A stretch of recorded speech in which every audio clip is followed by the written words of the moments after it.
Shalom, and welcome to Bible Stories as Blueprints of the Soul, your Biblical Hebrew podcast.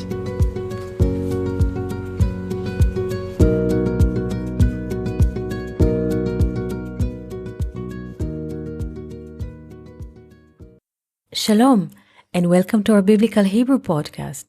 Today I wish to speak about the war between the 4 and the 5 kings, as mentioned in Genesis 14.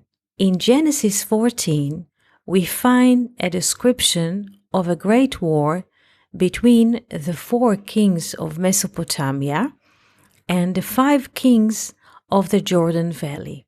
The 4 kings of Mesopotamia managed to enslave the five kings of the Jordan Valley for 12 years.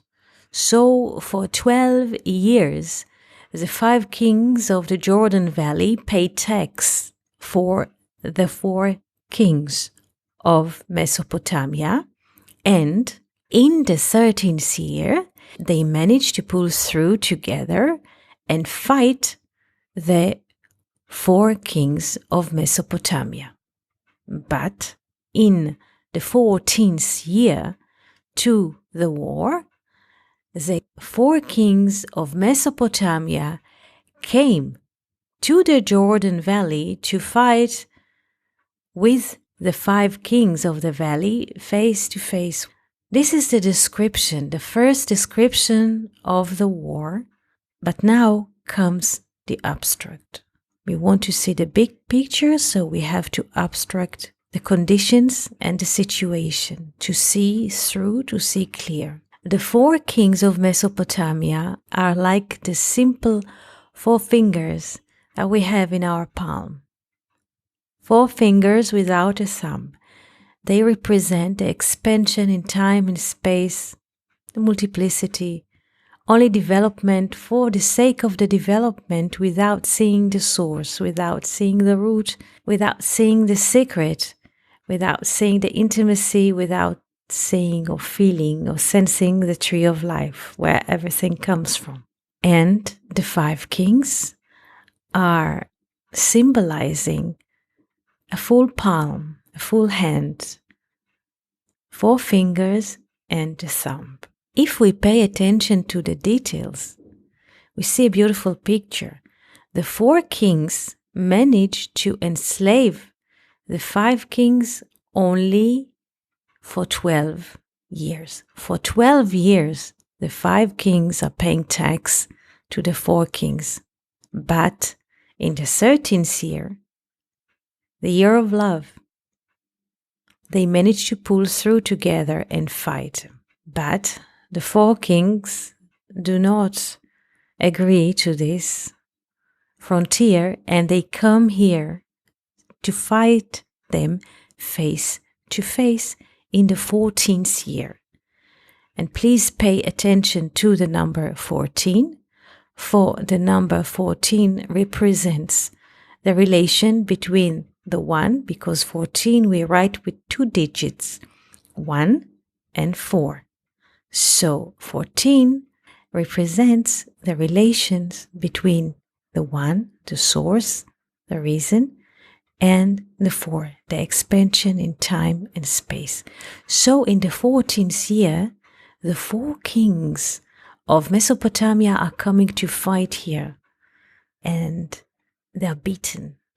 But they think that if they will take Lot, and Lot was one of the people who said in Sodom, if they will manage to kidnap Lot, they will have advantage of the 5 kings. What is so special about Lot? Let's look into his name and see why he was a bargaining card for the 4 kings. Lot, we write in Hebrew in 3 letters. Lamed, Vav, Tet. Lamed equals 30. Vav equals 6. Together they make 36. Tet equals 9, so together they make 45. 45 is the volume of Adam. Adam stands for the human spirit. So the 4 kings thought that if they will kidnap Lot with them, they could bargain and change the face of the war. So they kidnapped Lot and were aiming to go back to Mesopotamia, but since Lot was a nephew of Abraham pulled all of his men together, and they were 318 men.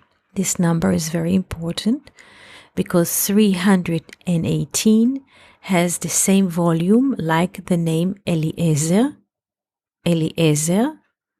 and the name Eliezer means God is my helper, because Eli is my God and Ezer is help or helper.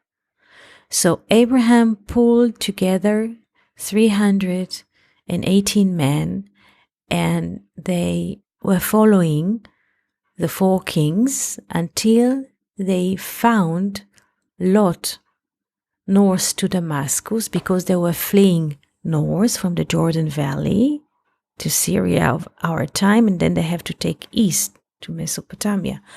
So Abraham and his 318 men managed to locate Lot north to Damascus, and they returned with him to the Jordan Valley.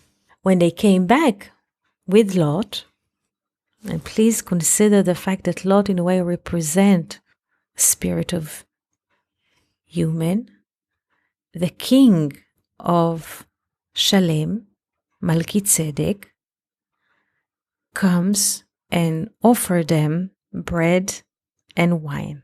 The king of Shalem is Melchizedek. Melchizedek, the meaning of the name Melchizedek is Melech is a king, Malki is my king, and Tzedek is justice. So the meaning of the name Melchizedek is my king is justice, and he is the king of Shalem, is the former name of Jerusalem. Shalem in Hebrew means complete. So the king of Shalem, Melchizedek, the king of Shalem, comes and offers Abraham and his men and his nephew bread and wine. I hope you could see the secrets behind all of those details. If you have questions or you wish to have more clarifications about the names of the people and the names of places which are mentioned in this chapter, please write to us. We wish you a beautiful day and wonderful year. Thank you for listening to Bible Stories as Blueprints of the Soul. We hope that you enjoyed this episode. If you have any questions, comments, or would like to hear more about a certain topic, just write us an email to hebrew@learnoutlive.com. We are always happy to hear from you.